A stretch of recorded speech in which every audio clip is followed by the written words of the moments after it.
नमस्कार, डिबेट के number 1 show ताल ठोक के में आपका बहुत बहुत स्वागत है। मैं हूं आपके साथ अनुराग मुस्कान। देखिए, भारत जो है वो आस्था से चलता है और आस्था सिर्फ पूजा पाठ तक सीमित नहीं होती। ये उस विश्वास का नाम है जो करोड़ों शिव भक्तों को कांवड़ यात्रा में हर साल सड़क पर उतार देती है। तपती दोपहरी हो या बारिश की रात, भोलेनाथ के ये भक्त पैदल चलते हैं, हर हर महादेव का जय घोष करते हैं और अपने आराध्य शिव को जल चढ़ाने निकलते हैं। लेकिन अब इस आस्था पर भी सवाल खड़े किए जा रहे हैं। एक मौलाना है, मौलाना सामने आए और सामने आते ही क्या कहते हैं कि कांवड़िए ज्यादा मांस खाते हैं। जी हाँ, ये मौलाना ने कहा है, कांवड़िए ज्यादा मांस खाते हैं मुसलमानों से। और यही नहीं रुके मौलाना साहब, मौलाना ने दावा किया कि कांवड़िए शराब पीकर हुड़दंग करते हैं। यानी जिन भक्तों के सिर पर गंगा जल होता है, जिनके पैरों में पैदल चलने से छाले पड़ जाते हैं, जिन्होंने महादेव से के नाम पर अपना सब कुछ न्यौछावर कर दिया है, उन्हें शराबी और मांसाहारी और हिंसक कहा जा रहा है। उधर बैरिस्टर ओवैसी दुकानों के आधार कार्ड चेक करने वाली बात पर भड़क गए हैं। अगर सरकार ने फैसला लिया है कि कांवड़ रूट पर मीट की दुकानें बंद रहेंगी, तो इस मामले पर सियासी नैरेटिव की जरूरत क्या है? ये बड़ा सवाल है। सवाल यह भी है कि ये सब अचानक क्यों? क्या कांवड़ यात्रा अब नया पॉलिटिकल टारगेट है? क्या शिव भक्तों को मांसाहारी और हिंसक कहना सिर्फ बयानबाजी है या इसमें कोई गहरी सियासी साजिश है? क्या आस्था की इस यात्रा को सस्ती राजनीति का शिकार बनाया जा रहा है? क्या सावन में हिंदू त्योहारों को निशाना बनाकर एजेंडा चलाया जा रहा है? ताल ठोक के में आज ये बहस सिर्फ कांवड़ियों की नहीं है। ये सवाल उन करोड़ों भारतीयों की आस्था का भी है जो भगवान शिव को जल अर्पित करने हर साल सड़कों पर उतरते हैं। बड़ा सवाल है कि आस्था की यात्रा को आखिर कब तक सियासत का अखाड़ा बनाया जाता रहेगा। आज इसी अहम मुद्दे पर ताल ठोक कर करेंगे चर्चा, लेकिन उससे पहले छोटी सी रिपोर्ट देखते हैं। कुछ लोग कह रहे थे कि साहब ये डीजे नहीं बजना चाहिए, और कुछ लोग कहते थे घंटा और शंख से कुछ लोगों को परेशानी होती है। मैंने कहा जिनको घंटा और शंख से परेशानी वे अपने कान को बंद करें। कांवड़ यात्रा में डीजे भी बजेगा, शंख भी बजेगा, घंटा भी बजेगा, घड़ियाल भी बजेगा और धूम धड़ाके के साथ कांवड़ यात्रा यूपी के अंदर निकलेगी। शराब की दुकानें क्यों बंद नहीं होती? शराब पीकर हुड़दंग किया जाता है, शराब पीकर व्यभिचार किया जाता है, शराब पीकर क्या नाम उल्टे सीधे तमाम हरकतें की जाती हैं। शराब की दुकानें बंद नहीं होती, गोश्त की दुकानें बंद होंगी और वो लोग गोश्त खाते हैं, वो हमसे ज्यादा गोश्त खाते हैं।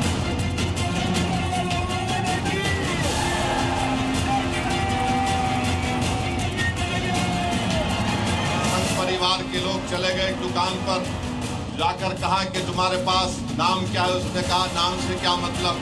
उसका आधार कार्ड पूछे, आधार कार्ड नहीं था, तो उससे कहा तुम्हारा पैंट खोल के दिखाओ। कोई माई के लाल की हिम्मत नहीं कांवड़ यात्रा को उत्तर प्रदेश के अंदर अब रोक सके। चलिए डिबेट की शुरुआत करते हैं और मेहमानों का इंट्रोडक्शन करा दूं। हमारे साथ आज हमेशा की तरह गणमान्य पैनलिस्ट हैं। राकेश त्रिपाठी हमारे साथ होंगे, भारतीय जनता पार्टी के प्रवक्ता, समाजवादी पार्टी के प्रवक्ता अनुराग भदौरिया हमारे साथ जुड़ चुके हैं, विश्व हिंदू परिषद के प्रवक्ता विजय शंकर तिवारी हमारे साथ जुड़ चुके हैं। इसके अलावा सीनियर जर्नलिस्ट राकेश उपाध्याय यहाँ स्टूडियो में मेरे साथ मौजूद हैं, सैयद जब्बाद राजनीतिक विश्लेषक यहाँ स्टूडियो में मौजूद हैं और मौलाना अलीमुद्दीन असादी साहब मुस्लिम स्कॉलर यहाँ पर मौजूद हैं। हिंदू धर्मगुरु आचार्य विक्रमादित्य आज हमारे साथ इस डिबेट का हिस्सा रहेंगे। सभी का मैं बहुत बहुत स्वागत करता हूं और सबसे पहला सवाल राकेश त्रिपाठी जी आपसे। आपने अभी जो रिपोर्ट चली है उसमें मौलाना कौसर हयात खान साहब का बयान सुना होगा, जो कि इंडियन यूनियन मुस्लिम लीग के राष्ट्रीय उपाध्यक्ष हैं। वो कह रहे हैं कि मुसलमानों से ज़्यादा मांस तो ये कांवड़िए खाते हैं। वो कह रहे हैं कि शराब पीकर ये हुड़दंग करते हैं। मेरे हिसाब से ये घोर आपत्तिजनक बयान है। आप किस नज़रिए से देखते हैं इसको और ये बयान क्यों दिया है मौलाना साहब ने? देखिए, हर भारतीय के हिसाब से आपत्तिजनक बयान होगा और मुझे लगता है देश के सामान्य मुसलमान भी इस बयान को आपत्तिजनक ही मानेंगे, भड़काऊ ही मानेंगे। भावनाओं को भड़काने के लिए की गई एक चेष्टा मात्र है।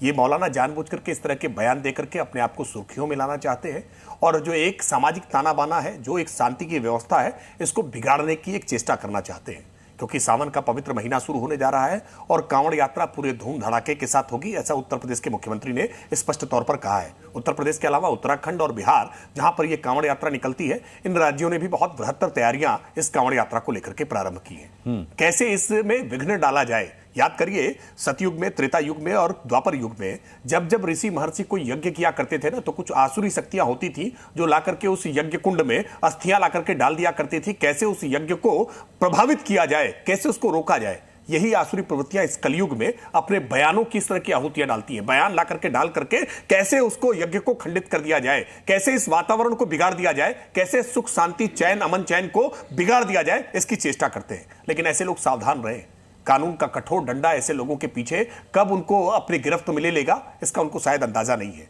क्योंकि अभिव्यक्ति की आजादी के नाम पर कुछ भी आप कहें ये स्वीकार नहीं किया जा सकता है। कांवड़ यात्रा कभी मौलाना साहब एक बार जाकर के तो देखिए, और इस देश के बहुत सारे मुसलमान भी ऐसे हैं जो कांवड़ यात्रा में निकल रहे कांवड़ियों के लिए उनकी सेवा के लिए खड़े होते हैं, कैंप लगाते हैं। उसके बावजूद ऐसे मौलाना जानबूझ करके कट्टरपंथी बयान देते हैं और इनके पीछे कुछ राजनीतिक दल खड़े होते हैं। वो राजनीतिक दल जो हर प्रकार से सह देते हैं कि कैसे हिंदू मुस्लिम विवाद उत्पन्न हो, क्योंकि उत्तर प्रदेश में जब से योगी आदित्यनाथ जी की सरकार आई है तब से हिंदू मुस्लिम के दंगों को पूरी तरह से रोकने का काम हमने किया है। ये बात इनसे बर्दाश्त नहीं होती है। इनको लगता है कि ये भारतीय जनता पार्टी की एक बहुत बड़ी उपलब्धि है, इस उपलब्धि को कैसे डेंट किया जाए। तो पॉलिटिकल मोटिवेशन से जानबूझ करके कुछ ऐसे टूल्स इस्तेमाल किए जाते हैं और इसके पीछे कई बार ओवैसी खड़े होते हैं, कई बार समाजवादी पार्टी के नेता खड़े होते हैं जो इनको प्रोत्साहित करने का काम करते हैं कि ऐसे बयान दें। लेकिन स्पष्ट तौर पर ऐसे मौलानाओं को उत्तर प्रदेश सरकार की ओर से मैं चेतावनी देकर के कह रहा हूं कि अपनी मर्यादाएं और सीमाओं को ध्यान रखें। कांवड़ यात्री बहुत हमारे लिए आदरणीय होते हैं, अपनी भावना का जिस प्रकार से वो प्रकटीकरण करने जा रहे होते हैं, और ये केवल कांवड़ यात्रा के संदर्भ में नहीं, आप मुहर्रम का जुलूस जो निकाल रहे होते हैं, ताजिया जो निकाल रहे होते हैं, हम उनके प्रति भी बहुत आदर की भावना रखते हैं। कोई भी ऐसा व्यक्ति अपने आस्था के पालन करने के लिए जा रहा है तो उसके साथ आपकी भावना सकारात्मक रूप में होनी चाहिए। आप उसके प्रति इस प्रकार की अगर दुर्भावनापूर्ण बातें कहेंगे जानबूझ करके, और हमने आपने ये भी देखा होगा अनुराग जी कि पिछली बार सावन के महीने में कैसे कुछ लोग जानबूझ करके मटन पका करके, गोश्त पका करके उसका सार्वजनिक तौर पर मुजाहिरा कर रहे थे। ये जानबूझ करके भावनाओं को ठेस पहुंचाने के लिए एक सोची समझी साजिश और रणनीति के तहत दिया गया बयान या दिए गए कृत्य हैं। ये हिंदुओं की भावनाओं को, सनातन की भावनाओं को ठेस पहुंचाने के लिए बारंबार ऐसा करते हैं। ठीक है अनुराग भदौरिया, जिस तरीके से राकेश त्रिपाठी कह रहे हैं, क्या आप मानते हैं कि ये हिंदू भावना को, सनातन की भावना को, माहौल को बिगाड़ने की साजिश करने के लिए किया गया षड्यंत्र है? बाकायदा टारगेट किया जा रहा है हिंदुओं को, कांवड़ियों को, ये कहकर के कि ये शराब पीकर हुड़दंग करते हैं और हमसे ज्यादा मांस तो ये लोग खाते हैं। देखिए एकदम बिल्कुल सही कहा। इसमें जरूर ये जो नफरत की राजनीति करने वाले दल हैं इसके पीछे खड़े होंगे, और नफरत की राजनीति कौन करता है किसी से नहीं छुपा है। इस देश के अंदर में धर्म के नाम पे राजनीति कौन करता है ये सब जानते हैं। धर्म मेरा आस्था का विषय, हम अरे लेकिन वो मौलाना साहब बीजेपी से तो वाबस्ता नहीं है, उनका तो कोई ताल्लुक नहीं है बीजेपी से, जिन्होंने बयान दिया है। अरे मुझे बोलने दीजिए। अभी बीजेपी के प्रवक्ता बोल रहे थे, आपको सांप सूंघ गया था। नहीं, मैं तो आप ही से बात कर रहा हूं, मैं कोई काउंटर थोड़ी कर रहा हूं, मैं तो आपसे बात कर रहा हूं। नहीं काउंटर तो बोलने दीजिए ना, आप बोलने क्यों नहीं दे रहे भाई? आप जो पूछना चाहते हैं मैं बोल ही तो रहा हूं वही। मैंने कहा बिल्कुल सही बात है कि इसके पीछे राजनीतिक दल हैं जो नफरत की राजनीति करते हैं समाज के अंदर में, जिनपे नफरत की राजनीति और नफरत की रोटी सेकते हैं, उसके अलावा उन्हें कोई काम नहीं है। उस समाज के अंदर सिर्फ नफरत की राजनीति करना चाहते हैं, और पूरा हिंदुस्तान जानता है कौन है जो समाज के अंदर नफरत की राजनीति करता है। धर्म मेरा आस्था का विषय है, राजनीतिक विषय नहीं। अरे बोलने तो दीजिए भाई, अब उठ जाए हम, अगर आपको नहीं बोलने देना है। एक दो सेंटेंस नहीं बोलता, कौन है? अरे चुप रहिए, मैं अपनी बात करूंगा तब तो बताइए ना। अखिलेश यादव करते हैं ऐसी राजनीति। बोल रहे थे आप चुपचाप सुन रहे थे, हम बोल रहे थे कौन है? अपनी बात भड़कने की क्या बात है? आपने कहा कुछ दल ऐसे हैं, तो मैंने कौन से ग्रामीण क्षेत्रों में अनुराग राकेश त्रिपाठी ग्रामीण अखिलेश यादव और समाजवादी पार्टी करके वो पार्टियां होती हैं जो, ऐसे मैंने आपसे नाम पूछा है सर। अरे नहीं, अनुराग भदौरिया को बोलने दीजिए। राकेश जी मैं आता हूँ, राकेश जी अनुराग भदौरिया के बारे में एक छोटी सी बात, राकेश जी मैं बाद में अनुराग भदौरिया को बोलने देते हैं अभी। मैं आता हूं सर, मैं ऐसे नहीं ले पाऊंगा। राकेश जी मेरा निवेदन है, अनुराग भदौरिया की बात बोलने दुकान चलाते हैं। अनुराग भदौरिया बोलिए। अरे छोड़े, डिबेट नहीं कर पाऊंगा, सॉरी अनुराग मुस्कान जी, मैं नहीं कर पाऊंगा। नहीं अरे कमाल कर रहे हैं आप तो इतने अच्छे से आपने इतने अच्छे से टेक ऑफ किया है सर, और इतनी खराब लैंडिंग। अपने पास मैंने तो आपको पूरा मौका दिया, मैंने तो राकेश त्रिपाठी को भी चुप करा दिया। मैंने कहा अनुराग भदौरिया की बारी है, उन्हें बोलने दीजिए। वो सीधे सीधे आपकी पार्टी पर हमला कर रहे हैं और आप जवाब नहीं दे रहे हैं। अगर आप भाग जाएंगे तो फिर पक्ष कौन रखेगा? माइक निकाल कर ना, आवाज नहीं आएगी सर, माइक लगा लीजिए। आप बीच में टोक रहे हैं, आप चुप तो रहिए, मुझे बोलने माइक लगाकर बोलिए सर, आवाज नहीं आ रही मुझे। 5 मिनट बोले, हम 2 सेकंड नहीं बोलते, आप टोक। आपको पूरा 5 मिनट दिया, चलिए बोलिए, बहुत समय है मेरे पास, पूरे 5 मिनट दिए, बोलिए। भाई ऐसे क्या हो गया इस देश में? बोलिए अनुराग। कोई बात करने आता है तो टोकना टाकना शुरू। देखिए मैंने आपसे बोला कि बिल्कुल सही कह रहे हैं आप, समाज के अंदर में नफरत की राजनीति करने वाले लोग हमेशा नफरत की राजनीति करेंगे। यही कौन है लोग जो नफरत की राजनीति करते हैं समाज में? सब जानता है कि भारतीय जनता पार्टी एक ऐसी पार्टी जो समाज के अंदर में नफरत की राजनीति करती है, वो विकास की बात नहीं करती कभी भी। वो धर्म के नाम पे राजनीति करते हैं। हम धर्म के नाम पे राजनीति करते हैं। हम धर्म मेरा आस्था का विषय है, राजनीतिक विषय नहीं है। लेकिन मैं पूछना चाहता हूं, ऐसे इस तरह के जो बयान दिए जाते हैं उस पर भारतीय जनता पार्टी डिबेट करती है, डिस्कशन करती है, बजाय जो नफरत की बात करे उस पर आपको कार्रवाई करनी चाहिए। कोई जो नफरत किसी भी धर्म जाति का हो, किसी भी मजहब का हो, समाज के अंदर में ताना बाना तोड़ने की कोई भी कोशिश करेगा तो उस पर राजनीति नहीं होनी चाहिए, उस पर कार्रवाई होनी चाहिए। भारतीय जनता पार्टी उस पर राजनीति करती है, यह चिंता का विषय है। बताइए, हम चर्चा कर रहे हैं बैठ के यहाँ पे, अगर हम चाहे हिंदू समाज का हो, चाहे किसी और समाज का हो, चाहे मुस्लिम समाज, कोई भी धर्म का हो, कोई भी जाति का हो, अगर समाज के अंदर में सौहार्द का वातावरण खराब करेगा, अगर किसी प्रकार की कोई हेट स्पीच देगा और किसी के अगर भावना आयत होंगी तो उस पर कार्रवाई होनी चाहिए बजाय चर्चा करने के। इससे पता चलता है कि आपकी मानसिकता क्या है। दूसरी बात, जहां तक नाम लिखने की बात आती है, बार बार माननीय सर्वोच्च न्यायालय ने 24 जुलाई 2024 में 22 जुलाई 2024 में आदेश दिया था कि भाई कोई नाम लिखने पे दुकान के कोई रोक नहीं है। लेकिन भारतीय जनता पार्टी इसको राजनीति क्यों करना चाहती है, बता दीजिए। आपने देखा हो ताजिया कौन बनाता है? हिंदू भाई लोग ताजिया बनाते हैं। और यहां पे जैसे आपने होली का रंग और पटाखे कौन बनाता है? मुस्लिम भाई बनाते हैं। मुरादाबाद में पीतल बनता है और हम उसके दिया जलाते हैं, दिए पूजा अर्चना करते हैं, वो भी मुस्लिम भाई बनाते हैं। रावण जो होता है वो भी मुस्लिम भाई बनाते हैं। तो हिंदुस्तान अनेकता में एकता वाला देश है। यहाँ हिंदू मुस्लिम सिख ईसाई सभी लोग एक साथ मिलकर रहते हैं। लेकिन कुछ दल ऐसा, एक दल ऐसा इस देश के अंदर में जो विकास की बात नहीं करेगा, महंगाई पे बात नहीं करेगा, बेरोजगारी पे बात नहीं करेगा, महिला समस्या पे बात नहीं करेगा, वो नफरत की राजनीति को जन्म देना। जैसे कांवड़ यात्रा आई, वो एक राजनीति लेके चले आएंगे। अरे भाई, ये आपकी ज्यादा जिम्मेदारी बनती है कि समाज के अंदर में सौहार्द का वातावरण रहे, समाज के अंदर में एकता का भाव रहे। हिंदुस्तान तभी आगे बढ़ सकता है जब हिंदुस्तान में सभी हिंदुस्तानी एक साथ मिलकर रहेंगे, तभी हम विश्व में आगे जा सकते हैं। लेकिन अगर हम आपस में उलझे रहेंगे, हम आपस में इस तरह से धर्म की राजनीति करते रहेंगे, तो हम विश्व में कैसे खड़े होंगे? हमें विश्व के सामने पटल पे नंबर 1 होना है। और नंबर 1 तभी हो सकते हैं जब हम सब एक साथ मिलकर रहे। लेकिन आप महज सत्ता पाने के लिए, महज आपको सत्ता मिल जाए, किसी का भला ना हो, सत्ता मिल जाए आपको, इसलिए आप नफरत की बात करते हैं। अरे कोई भी व्यक्ति समाज के अंदर में, कानून व्यवस्था, सरकार आपकी केंद्र में, राज्य में है, कानून व्यवस्था आपके हाथ में है, तो आपको कानून व्यवस्था पर बजाय यहाँ चर्चा करने के, कानून व्यवस्था आपको आप बजाय यहाँ आप टीवी डिबेट में आके टाइम खराब कर रहे हैं। आप सरकार में जाइए, कार्रवाई कीजिए। क्यों यहाँ टाइम खराब करते हैं? इसके मतलब आप टीवी डिबेट में बैठ के टाइम खराब कर रहे हैं, अपना आप कानून व्यवस्था नहीं मेंटेन कर पा रहे हैं। आपकी जिम्मेदारी होती है कानून व्यवस्था बनाए रखना। आपकी जिम्मेदारी होती है कोई गलत अगर बयानबाजी कर रहा है तो उसको रोकना, उस पर कार्रवाई करना, बजाय इसके डिबेट करने आए हो आप। इसके मतलब आपकी मानसिकता ठीक नहीं है, इसके मतलब मानसिकता दूषित है, मानसिकता आपकी नफरत की है। डिबेट मत कीजिए। इस तरह के लोग, कोई भी किसी भी जाति धर्म का हो, आप उस पर जो कानूनी कार्रवाई हो कीजिए। किसने रोका है आपको? रोका है किसी ने क्या? किसी ने आपके हाथ बांधे हैं क्या?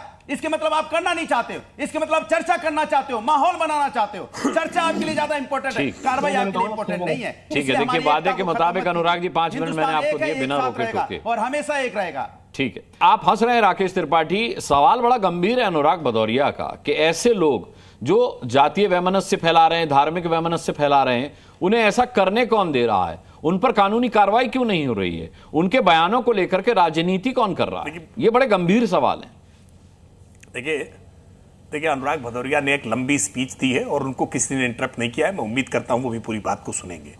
अनुराग भदौरिया का सार्वजनिक अभिनंदन किया जाना चाहिए कि अनुराग भदौरिया ने आज ऐसे कट्टरपंथी मौलाना मौलवियों के खिलाफ कार्रवाई की, आज पुरजोर वकालत कार्रवाई कीजिए, हमको ध्यान मत दीजिए प्रभु। अनुराग भदौरिया की अब अनुराग भदौरिया बीच में देखिए ये घबराने लगे, ये डर गए, डरने लगे कि इनकी बात का ये अर्थ है, इनकी बात का यही अर्थ है। अनुराग भदौरिया डरिए नहीं, इन मौलाना मौलवियों से डरिए नहीं, इन कट्टरपंथी मौलाना मौलवियों से डरने की जरूरत नहीं है। और आज समाजवादी पार्टी के प्रवक्ता के रूप में अनुराग भदौरिया ने कट्टरपंथी मौलाना मौलवियों पर कार्रवाई के लिए जो पुरजोर वकालत की है, मैं इसकी भूरी भूरी प्रशंसा करता हूं और विश्वास दिला रहा हूं। अनुराग भदौरिया, विश्वास दिला रहा हूं, भारतीय जनता पार्टी की योगी आदित्यनाथ सरकार ऐसे मुल्ला मौलवियों के खिलाफ पूरी कठोरता से कार्रवाई करेगी और हमेशा की।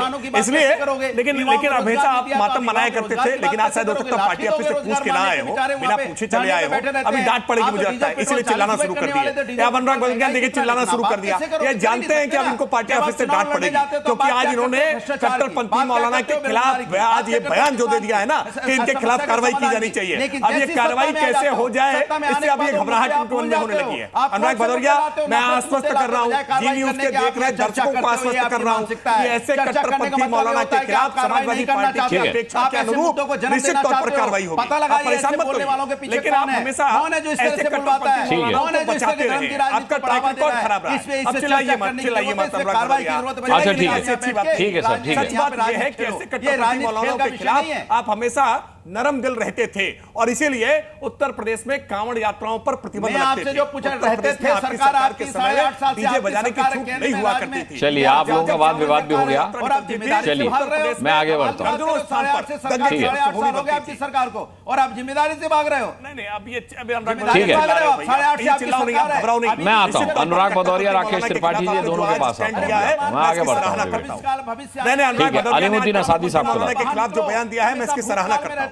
भूतकाल। अच्छा ठीक है, शांत हो जाइए, शांत हो जाइए। जब दो लोग बोलते हैं तो किसी की आवाज स्पष्ट सुनाई नहीं देती। घबराने लगे, फिर से एक बार दोहराइए, अनुराग भदौरिया, इस कट्टरपंथी मौलाना के खिलाफ कार्रवाई होनी चाहिए कि नहीं, जेल की सलाखों के पीछे भेज देना चाहिए कि नहीं भेज देना चाहिए, थोड़ा दर्शकों को स्पष्टता हो जाए, क्योंकि आज भ्रम हो गया होगा अचानक कि अनुराग भदौरिया ये आदर्श की बात करते करते कहीं पार्टी लाइन से किनारे तो नहीं हट गए। भूतकाल की बात कर करके ठीक है, अनुराग भदौरिया, ठीक है, आप दोनों की बात प्रतियोगिता नहीं चल रही भाई, ताल ठोके की डिबेट चल रही है। अलीमुद्दीन असादी साहब, जो अनुराग भदौरिया ने कहा, क्या आप अनुराग भदौरिया की बात से इत्तेफाक रखते हैं? एक तो कट्टरपंथी मौलाना राकेश त्रिपाठी ने उनसे कहा, सुनिए मेरी बात, अनुराग भदौरिया का कहना था कि अगर आपको लगता है कि ऐसे मौलाना समाज में भड़काऊ बयान दे रहे हैं तो फिर उन पर कानूनी कार्रवाई क्यों नहीं की जाती? सरकार आपकी है, क्या आप मानते हैं कि भड़काऊ बयान देने वाले ऐसे मौलानाओं पर कानूनी कार्रवाई होनी चाहिए? देखिए, अभी योगी आदित्यनाथ जी बोल रहे थे, वो डीजे की वकालत कर रहे थे, जबकि सुप्रीम कोर्ट का आदेश है वॉल्यूम इतनी बढ़ेगी जितनी जरूरत है। ठीक बात है। आज सड़कों पर क्या होता है, जैसे ही कांवड़ लेकर आते डीजों की तादाद कितनी होती है, एक टेम्पू में 10-10 डीजे लगे होते हैं। हम माननीय मुख्यमंत्री से ये आग्रह करेंगे कि उस पर लगाम लगाएं और उसकी समय सीमा तय करें। मैं आपके साथ हूं। दूसरी बात मौलाना नहीं, बगल से गाड़ी निकालो तो गाड़ी के शीशे भी हिलने लगते हैं। किसी भी धर्म के खिलाफ बात करता है उसके खिलाफ कानूनी कार्रवाई होनी चाहिए। जैसे अभी भारतीय जनता पार्टी के प्रवक्ता मुल्ला मौलवी कट्टर ये लफ्ज इस्तेमाल कर रहे हैं, इनको माफी मांगनी चाहिए। ये सम्मानित लोग होते हैं, अगर कोई भड़काऊ बयान दे रहा है ये आपके लिए शोभा नहीं देता। जो हिंदुस्तान के कानून की खिलाफ वर्जी करे, वो किसी भी धर्म का मानने वाला हो, हम वकालत करते हैं खुल के, उसके खिलाफ कार्रवाई होनी चाहिए, पक्षपात नहीं होना चाहिए। जब हिंदुस्तान में पक्षपात होगा तो माइनॉरिटीज को दबाने की कोशिश की जाती है, वो हरगिज बर्दाश्त नहीं करेगा। कानून के द्वार खुले हुए हैं, कानून के दरवाजे खुले हुए, ये देश संविधान से चलेगा, ये देश कानून से चलेगा, ये मेरे वक्तव्य से नहीं चलेगा, ये भारतीय जनता पार्टी के वक्तव्यों से नहीं चलेगा। जो कानून कहता है हमें उसका पालन करना होगा। हम स्वागत करते हैं शिव भक्तों का कि वो आते हैं और धर्म की आस्था लेकर आते हैं। अरे स्वागत, अगर किसी को ठेस सुनिए ना, यही तो दिक्कत है आसादी साहब। तो हमने अभी योगी आदित्यनाथ जी का कल मैंने खुद आपके ही चैनल पे स्वागत किया था कि खुले में मीट नहीं बिकना चाहिए। आप स्वागत, आप स्वागत कर रहे हैं, लेकिन जिस ये तरह स्वागत सुनिए प्रयोग किया जाता है, ठीक है, जो मुल्ला मौलवी कट्टरपंथी अच्छा कहा जाता है, हमने किसी साधु संत, किसी शंकराचार्य के बारे में एक उदाहरण दिखा दीजिए। ठीक है, अगर कोई बुरा किया हो, आप बार कट्टरपंथी मौलवी आपके पास कोई वो नहीं है। असादी साहब, आप कह रहे हैं कांवड़ियों का स्वागत है, ये बात भी स्वागत योग्य है। मैं आपसे ये पूछना चाह रहा हूं कि जो कांवड़ियों का स्वागत मुसलमान शौकत होकर के पंडित जी का शुद्ध वैष्णव ढाबा लिख करके करता है, अगर उसका पहचान पत्र मांग लिया तो इसमें कोई दिक्कत है? अगर कानून मांगे, हाँ, पुलिस अफसर मांगे, हाँ, और वो जो हेल्थ डिपार्टमेंट मांगे, हाँ, हमें कोई इतराज नहीं है।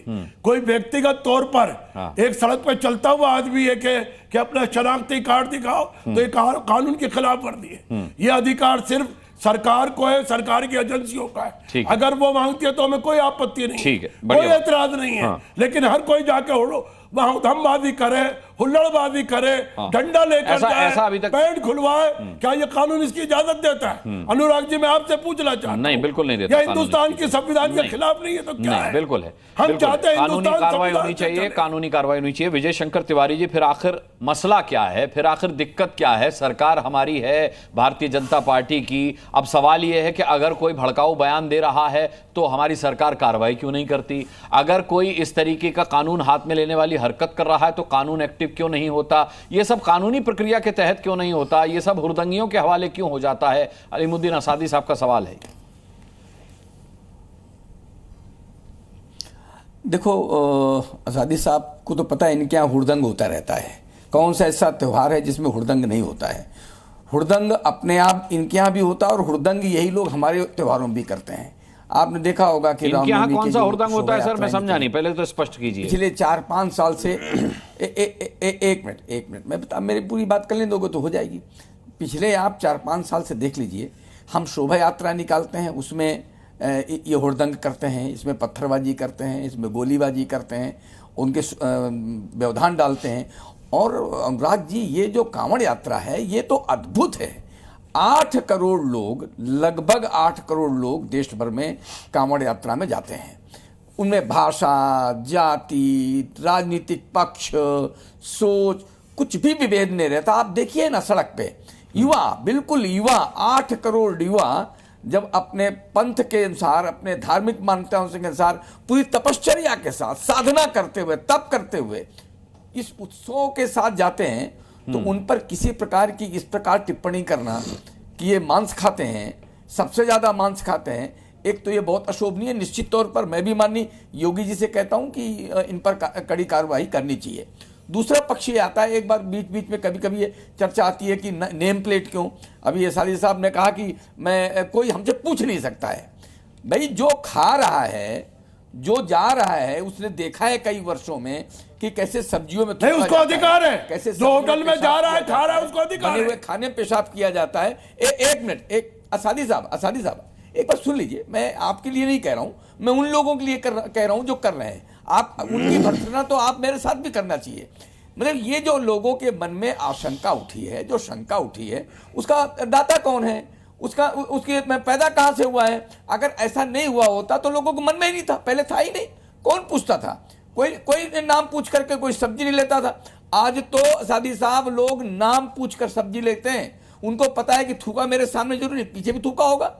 ये मान्यता आपके यहाँ मान गई है। आपके यहाँ तो मौलाना मान गए हैं कि हाँ, हमारे यहाँ तो ये परंपरा है। ना परंपरा है। जब आपने नहीं, ऐसा नहीं है, परंपरा नहीं है ऐसा। हमारा इस्लाम पाक है, अगर कोई करता है ये हरकत, उसको सबसे सजा दी जाए। आप देखिए, आप गूगल में चले जाइए और देख लिए कौन किसने मान्यता की है कि हाँ, हमारे यहाँ तो परंपरा है, ये परंपरा है। तो ये अगर परंपरा नहीं है तो असादी साहब थूकते क्यों हैं?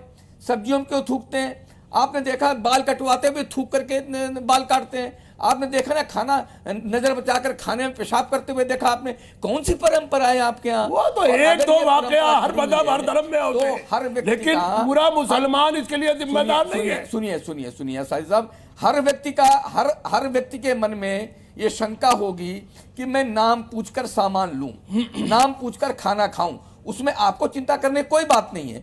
उन लोगों को चिंता करनी चाहिए जो इस प्रकार काम करते हैं।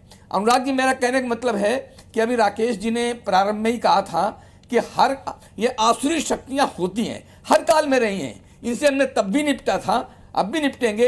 एक अच्छी बात है, कुंभ जैसे उत्सव, कांवड़ यात्रा जैसे, आपको हिंदुत्व की शक्ति सड़क पे दिखाई पड़ेगी, जो जय घोष करते हुए, भारत माता की जय करते हुए, भारत माता की जय करते हुए और बम भोले कहते हुए सड़क पे तपश्चर्या करते हुए सैकड़ों, 100 एक कोस लोग जाते हैं।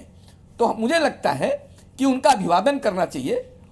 नहीं, स्वागत करते हैं, ठीक है, हम लोग भी स्वागत करते हैं, उनका अभिवादन करना चाहिए। उनको कोई शंका नहीं, कोई प्रश्न नहीं खड़ा करना चाहिए। अनुसार आ रहे हैं धर्म के। ठीक है अनुराग जी, आता हूं आपके पास, एक बार सबको मौका दे दूं, फिर आता हूं आपके पास। सही है, जवाब का रुख करता हूं। ठीक है, मैं आता हूं विजय शंकर तिवारी जी, आपका सही है जवाब। अब सवाल ये है कि ये मांग तो बड़ी अच्छी है कि अगर कोई भड़काऊ बयान दे रहा है तो उस पर कानूनी कार्रवाई करो, अगर कोई हुड़दंग मचा रहा है तो उस पर कानूनी कार्रवाई करो। लेकिन सवाल ये है कि जब कानूनी कार्रवाई की जाती है तो कहते हैं कि मुस्लिमों को टारगेट किया जा रहा है, ये भी तो दिक्कत है। जी अनुराग, बहुत बहुत धन्यवाद आपको और आपके सभी दर्शकों को मेरा जय हिंद, जय संविधान। आपने स्टार्टिंग कहा कि देश जो है वो आस्था की बुनियाद पे चलता है या भारत जो है आस्था से चलता है। तो अभी तक हमें तो ये लगता था कि भारत जो है वो संविधान से चलता है और उसके सिद्धांतों पे चलता है, और मुझे उम्मीद है कि आगे भी चलता रहेगा। अगर नहीं चलेगा और आस्था की बुनियाद पे चलेगा तो देश के अंदर जो है तन से जुदा की बात करते हैं वो क्या संविधान मानते हैं? नहीं, वो कहाँ संविधान मानते हैं? तो वही तो मैं कह रहा हूँ ना आपसे। हाँ, फिर वहाँ आस्था सर्वोपरि हो जाती है। नहीं, वहाँ तो फिर लिंचिंग करने वाले भी हैं, तो वो जो आस्था की लिंचिंग दोनों तरफ है। अभी यहाँ पर वीएचपी और भारतीय जनता पार्टी के लोगों को मैं सुन रहा था, तो आप बताइए उत्तर प्रदेश के अंदर 36 स्लॉटर हाउस हैं, कितने बंद करवाए इन्होंने? सवाल का जवाब पूछ लीजिए, कितने बंद करवाए? और जो नाम बदलने की और प्रक्रिया की जो बात कर रहे थे, बड़े बड़े स्लॉटर हाउस के मालिक हमारे हिंदू समाज के लोग हैं, जैन समाज के लोग हैं, जिनसे ये चंदा भी लेते हैं इलेक्शन के अंदर। पूछिए इस कावड़ यात्रा के दौरान इन्होंने कितने बंद करवाए। बड़े बड़े जो बीफ एक्सपोर्टर हैं स्लॉटर हाउस पे बीच सड़क पे थोड़ी होती है। नहीं, तो आस्था नहीं, वहां आस्था की दुकान। अच्छा, मतलब अच्छा सुन तो लीजिए, यहाँ सिर्फ देखिए, अच्छा आस्था वहां पे आहत होगी जहां पे चंदा आएगा जिन कंपनियों से, या वहां पर नहीं होगी जहां से चंदा नहीं आएगा। अगर आस्था रूट पर अगर जो कांवड़ रूट है, अगर उस पर मीट की दुकानें दाएं बाएं खुली हुई हैं, अगर उन्हें बंद करने की मांग है, और ऐसे में कोई मौलाना ये कहता है कि हमसे ज्यादा मीट तो कांवड़िए खाते हैं, ये शराब पी के हुड़दंग करते हैं, तो कांवड़ यात्रा शुरू होने से पहले इस तरीके का विवादास्पद बयान, इसे आप क्या मानते हैं? मैं तो आपसे सीधी सी बात, क्या ये बयान दिया जाना चाहिए? स्लॉटर हाउस की बात मैं मानता हूं आपकी, ठीक है, तो पूछ लेंगे सवाल। अरे मैं आपसे वहां आस्था नहीं होगी। कौन सा मुझे बता दीजिए, मतलब स्लॉटर हाउस में क्या कटता है? मैं कह रहा हूं कि अरे स्लॉटर हाउस में क्या कटता है और कौन एक्सपोर्ट करता है, किससे चंदा लिया जाता है, ये तो बताए ना सरकार। मैं तो चैलेंज के साथ कह रहा हूं कि भारत सरकार और खास तौर पे मौजूदा भारतीय जनता पार्टी और योगी आदित्यनाथ जी की सरकार उत्तर प्रदेश में डबल इंजन की है। मैं 36 देता हूं इनको नाम, और उनके मालिक का पता करवाइए कौन वो स्लॉटर हाउस चलवा रहे हैं। कम से कम इतना तो सम्मान कर लीजिए अपनी आस्था का कि ऐसे मौकों पे स्लॉटर हाउस भी बंद करवा दें। वहां मतलब लीगल होगा तो आपके लिए जायज होगा, इलीगल होगा जायज नहीं होगा। लीगल इलीगल आप अपनी आस्था की बुनियाद पे अकॉर्डिंग पे डिसाइड करेंगे संवैधानिक तौर पे। जबकि सुप्रीम कोर्ट ने ये कहा है कि अगर आप किसी को जबरदस्ती इस चीज पे मुतय्यन करते हैं कि आपको नाम चिपकाना, तो ठीक बात नहीं है। लेकिन आपको जहां पर जिन बीफ एक्सपोर्ट कंपनियों से चंदा लेना होता, वहां पे आपकी आस्था जो है कोई आपकी मायने रखती। मसला क्या है इस देश के अंदर, और खास तौर पे जहां जहां डबल इंजन की सरकार है, जिम्मेदारी से कह रहा हूं और उत्तर प्रदेश सरकार से कह रहा हूं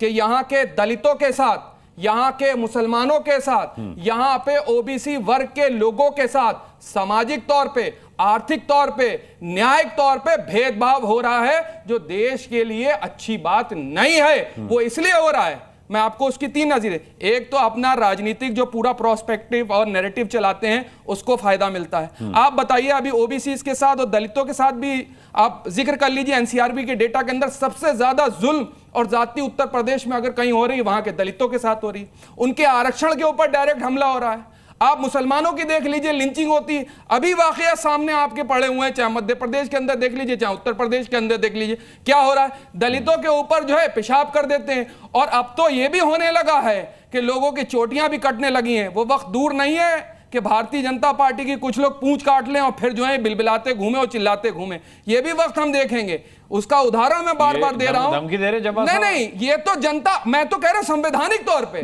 संवैधानिक तौर पे अपने वोट का, मत का अधिकार करके लोगों को, ऐसी सरकारों को जो नफरती बयानबाजी करे। और आपने बात करी उन मौलाना की, तो उन साधु की बात कर लीजिए, लोगों की पतलून उतरवा करके चेक करवा रहे थे कि कौन से समुदाय के लोग हैं। उनके ऊपर योगी सरकार ने क्या कार्रवाई करी, उसका भी सवाल का जवाब दे दे। ये दोहरा चरित्र क्यों है?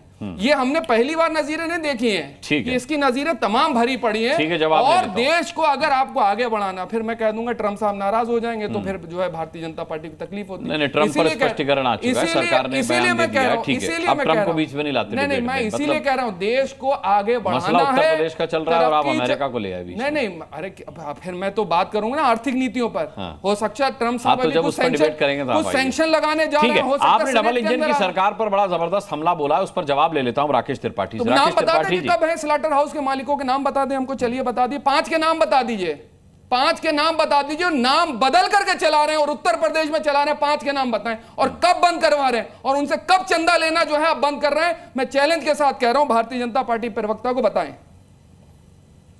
राकेश जी, सैयद जवाद का अगर सवाल खत्म हो गया हो तो सैयद जवाद जरा ध्यानपूर्वक सुने।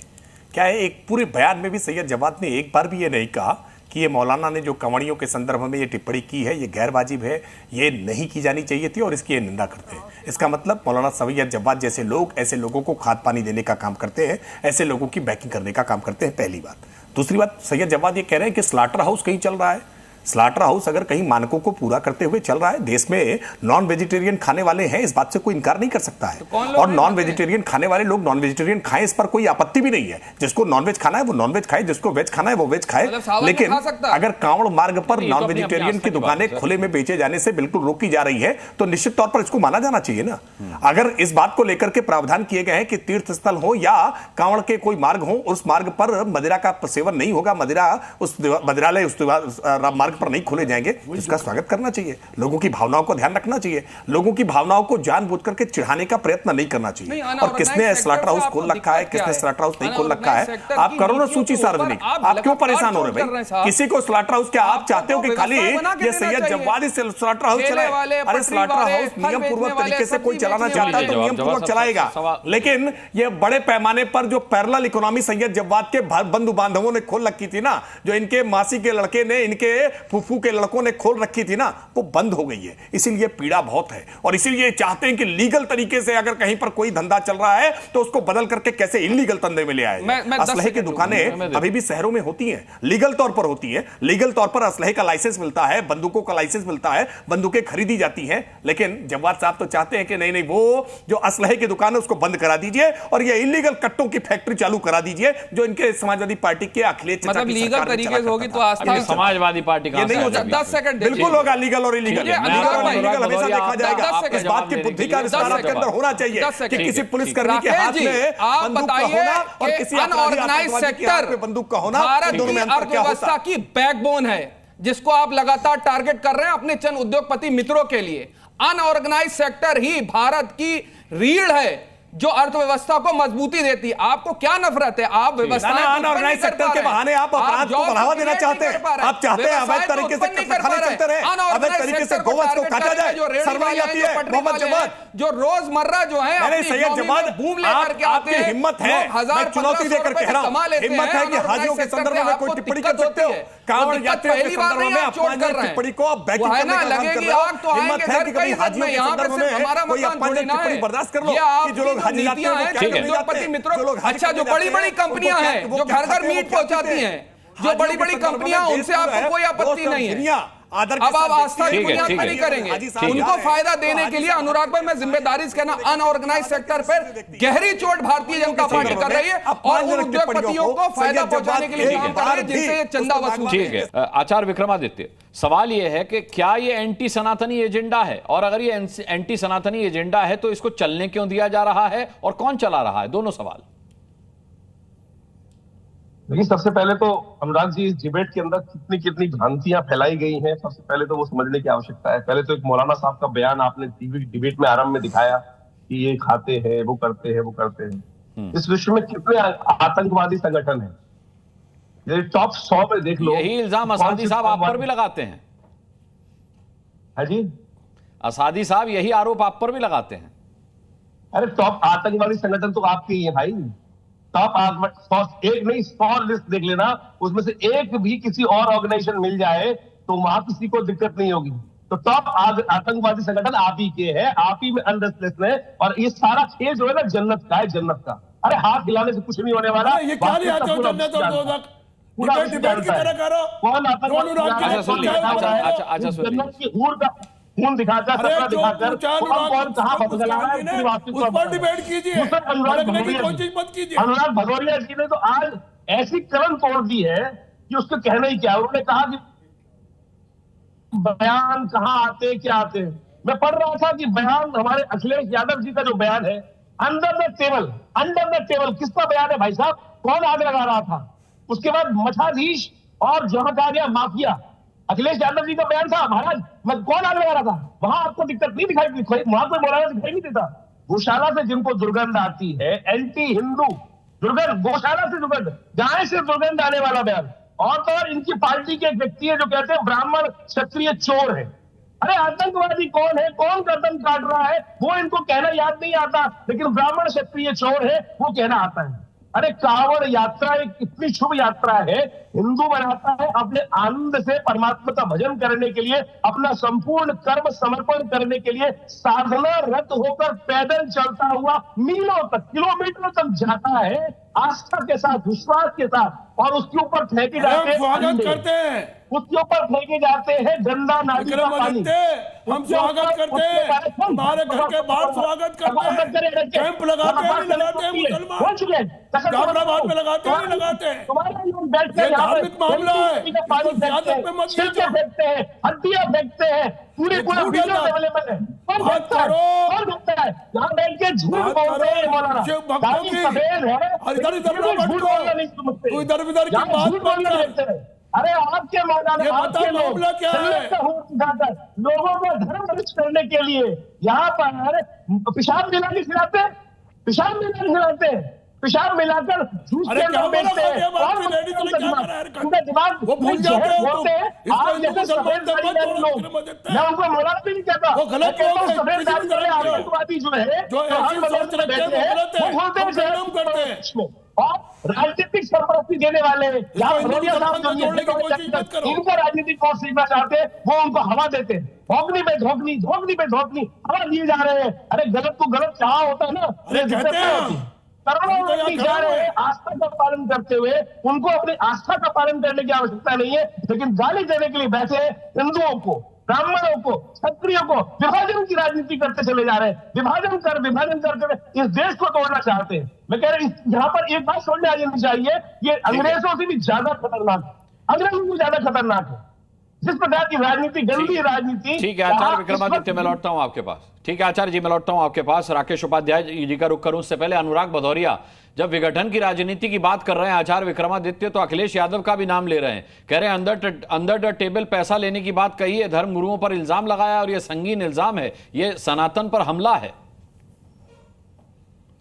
मुझे लगता है कि पूरा बयान बिना सुने चुकी राजनीतिक बातें करते हैं, और राजनीतिक बात करना किसी भी संत महात्मा को शोभा नहीं देता है। उन्होंने ये बोला था कि जो यादव समाज के लोगों ने कथा जब पढ़ी थी, चूंकि समाज के अंदर में कथा पढ़ने का अधिकार सभी को है, सभी जातियों को है, तो कुछ व्यक्ति ने अरे सुनिए वो पहले स्पष्टीकरण तो सुन लीजिए आचार्य जी, फिर बोले आचार्य जी सुन लीजिए, पहले बात सुन लीजिए, आप दर्ज कराइएगा, मैं मौका दे रहा हूं सबको, आप बोलो फिर मैं बोल लूं। आप थोड़ा परिचय दीजिए, आप संत हैं, थोड़ा धैर्य का परिचय दीजिए, थोड़ा कैसी। अच्छा ठीक है, भाषा की मर्यादा भी ठीक रखिए आचार्य जी, भाषा की मर्यादा रखिए। आचार्य जी मैं मौका दूंगा भाई, मैं मौका दे रहा हूं, ऐसे दोनों की बात स्पष्ट नहीं हो पाती। ठीक, संत समाज से आते परिचय दीजिए, आप थोड़ा उसका धैर्य का परिचय दीजिए। आपको मैंने धैर्य पूर्वक सुना, मुझे धैर्य पूर्वक सुनिए। अभी मैं सवाल अच्छा फिर परिचय देंगे तो आप दिक्कत, अभी मैं पूछ लूंगा कुछ तो आप फंस जाएंगे, छोड़ दीजिए ना। अरे सर छोड़ दीजिए, मैं आपसे, अरे क्या आप बोल लीजिए फिर मैं बोलूंगा। ठीक, आप बोलो आप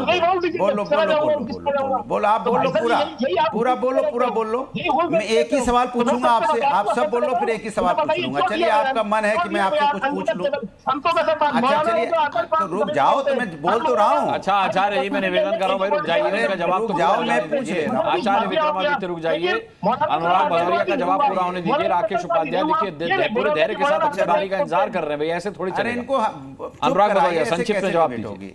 देखिए चलिए विक्रमादित्य जी, आप इतने महान हैं, महान व्यक्ति हैं, जरा विक्रमादित्य जी को दिखा दीजिए, बहुत हल्ला भी मचा रहे हैं। पहली कांवड़ यात्रा कब हुई थी, बस इतना बता दीजिए, इतना बता दीजिए। हम मान जाए इतना देर से आप हल्ला मचा रहे हैं, आप तो ज्ञानी हैं, किस युग में हुई थी? जब वहां रामेश्वरम से जल लाकर कब हुई थी? बद्रीनाथ पर सबसे पहले मैं जो आपसे पूछ रहा हूँ कब हुई थी, सुनिए ना आप, आदिकाल में यात्रा आरंभ हुई थी। तो लीजिए, आप हल्ला मचाने लगे आप। ये व्यवस्था बनाई उसके बाद जीर्णोत्थान के अनुसार से। तब इसके मतलब आप थोड़ा सा सुन लीजिए तब आप थोड़ा ज्ञान। अरे ये तो बताइए आचार्य जी पास हुए या नहीं? मैं आपको ज्ञान नहीं दूंगा क्योंकि अच्छा नहीं लगता। अरे सुन लीजिए, हम आदिकाल में, अरे सुन तो लीजिए, अरे आप सुन ही नहीं रहे तो आप क्या करें? आपको पता है आप, अरे त्रेता युग में हुई थी और ये माना जाता है कि परशुराम जी, एक कुछ विद्वान परशुराम जी का मानते हैं कि सबसे पहले उन्होंने बागपत में जो वहां पे आपने देखा होगा पूरा महादेव का लाके गंगा जल से स्नान कराया था। कुछ लोग मानते हैं कि जब श्रवण कुमार आए थे तब ये हुआ था, कुछ विद्वान ऐसा भाई यही तो है। मैंने आपको ज्ञान दिया, आप उसको ज्ञान सुन लीजिए। अब आप सुनिए मेरी बात, अब सुनिए, मैंने आपको, आप सुनिए ना भाई। अरे आप लड़ने आए हैं, संत समाज से आते हैं, हम आप अच्छी बातें कर रहे हैं, आप राजनीति क्यों कर रहे हैं? अरे कौन गाली दे रहे हो यहाँ? कौन गाली दे रहा है? मैं तो आपसे इतना आदर पूर्वक बात कर रहा हूँ, आपका सम्मान कर रहा हूँ और आप चिल्ला रहे, बोलने नहीं दे रहे। अरे इनको थोड़ा, मुझे देखिए मुस्कान जी, मुझे बोलने का मौका दे, मैं लड़ूंगा तो नहीं इनसे, मैं इनका सम्मान करता हूं क्योंकि मैं भारतीय संस्कृत संस्कार को मानता हूं, इसलिए मैं संत समाज का सम्मान करता हूं। मैं आपसे नहीं लड़ूंगा, आप कितना भी मुझसे लड़िए, मैं नहीं लड़ूंगा आपसे। ठीक है राकेश जी, अब आप चुप रहिए तो मेरी बात हो जाए। अरे इनको चुप कराइए। देखिए मैं संत समाज से आते इसलिए मैं नहीं लड़ूंगा, नहीं तो आप जानते हो कि मैं कितना तेज पार्टी के सांसद हरेंद्र मलिक, कितना और हरेंद्र मलिक ये कह रहे हैं आपका सम्मान कर रहा हूं, हिंसा करते हैं। अरे भाई आप बोलने ही नहीं दोगे, आप क्या है मुस्कान जी, कैसे डिबेट करा रहे हो आप? आप जब बोलने आते हैं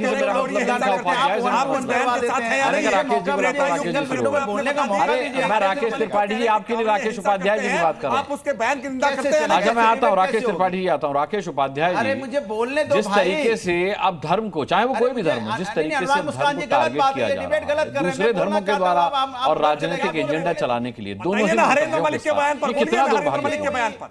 मुस्कान जी मेरी बात पूरी नहीं हुई, मुस्कान जी मुझे बोलने दीजिए। आप गलत थोड़ा मैं आता हूं अनुराग जी, मैं आता हूं।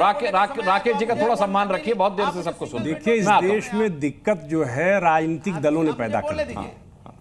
मैं सच कहता हूं, भारत की राजनीति क्या बात है, इस तरह बहुत ही मुश्किल दौर। मैं आ रहा हूं अनुराग जी, आ रहा हूं। और खास तौर पर जो इंटरफेथ डायलॉग है, संवाद की बात है, जातियों में संवाद की बात है, भारतीय राजनीतिक दल इस संवाद प्रक्रिया को आगे बढ़ाने में नाकाम हो रहे हैं।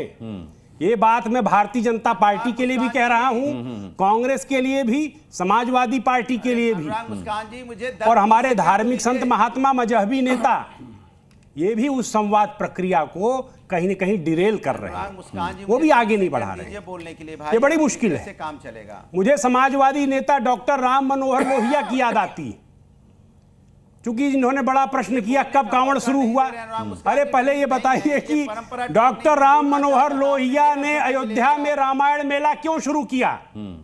डॉक्टर राम मनोहर लोहिया रामेश्वरम गए थे। अनुराग भदौरिया जी, तारीख आपको याद है? डॉक्टर राम मनोहर लोहिया रामेश्वरम गए थे, भारत माता धरती माता पुस्तक लिखी, निबंध लिखा। रामकृष्ण शिव के बारे में डॉक्टर राम मनोहर लोहिया ने क्या लिखा, एक बार मैं हाथ जोड़कर समाजवादी नेताओं से कहता हूं, पढ़ लीजिए। जब रामेश्वरम मंदिर गए लोहिया ने कहा, आज इस मंदिर आकर के ऐसा लग रहा है जैसे बछड़ा अपनी गाय अपनी मां के पास चला आता है, ऐसे मैं चला आया। चित्रकूट में, अयोध्या में राम मनोहर लोहिया ने रामायण मेला और यात्राएं शुरू की। तो भारत का जो सारा राजनीतिक चैतन्य है वो तो आज मैं डिरेल देखता हूं सारी डिबेट से, गायब है। और कोई स्कॉलर, अब देखिए इस्लाम के भीतर तो बेचैनी है, इसमें दो राय नहीं है, क्षमा करिएगा मौलाना साहब। कारण क्या है कि राजनीति में रहने का एक चस्का लगा हुआ है कि राजनीति हमारे कब्जे में रहनी चाहिए। दुर्भाग्य से और इस्लाम के स्कॉलर्स की, इस्लामवादी राजनीतिज्ञों के कारण राजनीति इस्लाम के चंगुल से बाहर चली गई है भारत की, और आगे आने वाली भी नहीं है। अगर नहीं जाएगी, ये आप गलत कह रहे हैं। नहीं आएगी। अरे गलत कह रहे हैं। अगर इस तरह का स्टेटमेंट आप लोग देते रहेंगे किसी यात्रा के बारे में, कांवड़ यात्रा के बारे में, आपको आप बोलेंगे मांस कौन ज्यादा खाता है। अरे क्या बात कर रहे हैं आप लोग इस तरह से, और ये सच्चाई है। आपको नहीं पता मौलाना साहब, आप मेरी बात सुनिए। आप लोग आप बोल चुके हैं, मेरी बात सुन लीजिए, मेरी बात सुनिए। आप कोई बात नहीं है, जिन्ना के रास्ते पर आप चल रहे हैं। जिन्ना ने भी इसी तरह से किया था। आपने कभी दलितों को, अनुसूचित जातियों को हिंदू के रूप में देखा ही नहीं। आपने हमेशा, डॉक्टर अंबेडकर को भी आप कह रहे थे कि चले आओ इस्लाम में, उन्होंने आपको झटक दिया, बिल्कुल झटक दिया उन्होंने। और जोगेंद्र नाथ मंडल को पाकिस्तान की पहली कैबिनेट में जगह मिली, वो भी जिन्ना को छोड़कर चले आए। जिन्ना के रास्ते को छोड़ दीजिए। मेरा ये निवेदन है, मेरा ये आपसे निवेदन है, जिन्ना के रास्ते को छोड़ दीजिए। और इस तरह के मौलाना जो बात कर रहे हैं, मेरी बात पूरी हो जाने दीजिए। आप बोलने नहीं देना चाहते, आप नहीं चाहते कि मैं बोलूं कायदे से। बोलिए, आपके मौलाना बोल रहे हैं कि कौन ज्यादा मांस खाता है। अरे मांसाहारी जो है जो खाए उससे कोई मतलब नहीं है, लेकिन अगर सावन का महीना आया है, कोई शिव भक्त है, मैं बोल रहा हूं, जवाब हुआ नहीं, ब्राह्मण समाज से आता हूं और दलितों की बनाई रोटी खाता हूं। पूरे पूर्वांचल में, आपको पता नहीं है, बनारस में जो हमारा अनुसूचित समाज है, चर्मकार जाति है, वही जो खेत में उपजाती है सारा पूर्वांचल खाता है। आप लोगों को जानकारी नहीं है, इसीलिए आप लोग बोलते हैं। और आप बोल रहे हैं कि सबसे ज्यादा मांस खा रहे हैं। सावन में वर्जित हो जाता है, सावन में तो मछली भी नहीं खाता। जो भक्त हिंदू है, जो भक्त हिंदू है, जो कांग्रेसी होगा, समाजवादी होगा, पॉलिटिकल होगा, और जो मांसाहारी है, वो कुछ भी खाए, उससे कोई मतलब नहीं है। लेकिन आप आस्था के साथ खिलवाड़ मत करिए। कांवड़ यात्रा निकल रही है, आप लोगों के राज्य में, सेकुलर राज्य में क्या व्यवस्था रहती थी? कोई व्यवस्था नहीं होती थी, केवल दंगा होता था। आप लोग रास्ता रोकते थे, रास्ता रोकते थे आप लोग। और ये सच्चाई है, मैं अपने बचपन का अनुभव बता रहा हूँ। मुझे मेरे मुस्लिम, सुन लीजिए, आप बोलिए, मैं बोल देता हूँ, पूरा करिए आप। मैं बोलता हूँ, आप पूरा करिए, मैं बात पूरी करने दीजिए, फिर आप बोलिए। मैं जो है एक मुस्लिम इंटर कॉलेज में पढ़ा हूँ, माइनॉरिटी के। मुझे मेरे मुस्लिम मित्र ने बताया था, हर चीज में मैं जो हूं, भैया आप कौन है भाई? काशी के ब्राह्मण हो, आप तो ऐसा बोल रहे हैं, ये मुस्लिम घरों में जाके खाया मत करो। मैंने कहा क्यों? मैं आज से 25 साल पहले की बात बता रहा हूँ। उसने कहा था थूका जाता है। झूठ बोलते हो। अरे क्या बात करते हो? अरे मैं अपने अनुभव की बात कर रहा हूँ। झूठ बोलते हो। अपनी आत्मा से पूछो, अपने अल्लाह ताला से पूछो, अपने रसूल से पूछो। अगर ये बात झूठ होगी, अगर ये बात झूठ होगी, अगर ये बात झूठ होगी, आपके चरणों में झुक जाऊंगा। बिल्कुल झूठ बोल रहे हो, अपनी आत्मा से बोलो। ये अगर बात झूठ होगी, अपनी आत्मा से बोलो, अपने रसूल से पूछो जाकर। ये सच्चाई है, ये सच्चाई है। आप थूकते हैं आप लोग, और आप थूकते हैं, इसीलिए हिंदू समाज सही है जवाब, सही है जवाब। आप बता दे रहा हूं, झूठ बोल रहा, मैं अपना तजुर्बा बता रहा हूं। ये जो थ्योरी है ना, ये थूकने थ्योरी नहीं है, सच्चाई है। सच्चाई नहीं है, ये आपका वहम है, और इसके पीछे एक पॉलिटिकल साजिश, और आज की नहीं है, ये बहुत सदियों पुरानी है। और ये माइनॉरिटी वर्सेस मेजॉरिटी की लड़ाई आज की नहीं, 3,500 साल पुरानी लड़ाई है। ये सोचते हैं तो सब लोग, अरे जिन्नावादी सोच आपकी मालूम हो रही है। आपकी तो नाथुराम गोडसेवादी है, आप तो नाथुराम गोडसेवादी मालूम हो रहे हैं। आप तो नाथुराम गोडसेवादी सोच के मालूम हो रहे हैं, नहीं। अरे आप नाथुराम गोडसे के साथ हैं, नाथुराम गोडसे वाली सोच आपकी मालूम हो रही है। आप कलम की भाषा नहीं, गोली की भाषा बोल रहे हैं। को बटवाने वाले लोग नहीं, आपकी वजह से लोग उपदेश कर रहे हैं। 10 सेकंड उपदेश कर रहे हो। 10 सेकंड उपदेश तो कोई नहीं कर रहा है। मैं आपको 10 चीजें बता रहा हूं। अरे मुसलमान इस देश में दलितों की चिंता कर रहा है, ऐसा बड़ा क्यों नहीं करेगा? जिंदगी भर खाते नहीं